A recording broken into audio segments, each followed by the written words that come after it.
Ces enfants n'ont pas 13 ans et ils se croient invulnérables. Ils ne jouent pas à la guerre comme les autres enfants du monde. Eux, ils la font vraiment. Leur surnom, les lions. Thomas est l'un d'entre eux. À 12 ans, il a déjà tué. Même si je suis un enfant, mais je peux utiliser ça très bien. Comme je peux utiliser, j'ai quand même une force d'utiliser ça. Alors je peux avancer sur l'ennemi. À la tête de ces enfants perdus, un capitaine, à peine plus âgé qu'eux, est très fier de sa troupe. Ils se battent très bien. Ils sont petits en taille, mais avancés en âge. Ils font des choses là vraiment. Parfois, moi, je l'aime travailler avec eux seulement. Mais travailler et combattre, ce n'est pas la vie dont rêve Thomas. Moi, je veux qu'on arrête la guerre et que moi, je rentre à l'école.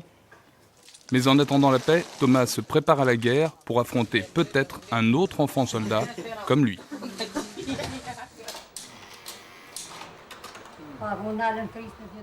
Quand ils sont arrivés, mes enfants jouaient dehors, ils leur sont tombés dessus, ils ont tué mes petites filles, en ont blessé 6.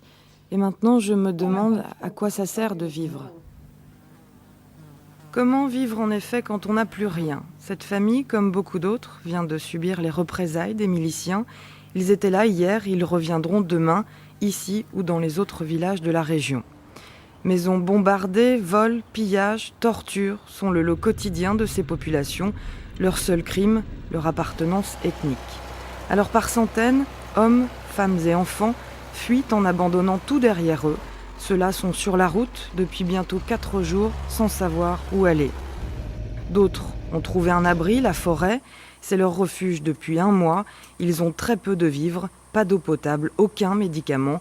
Pour l'instant, ils survivent, mais quand l'hiver viendra, personne ne peut dire comment ils s'en sortiront.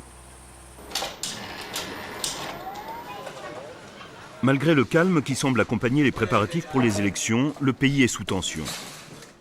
Ces jours derniers, la population massivement engagée en faveur du oui au référendum a tenté de se faire entendre. Mais ce n'est pas du goût des autorités.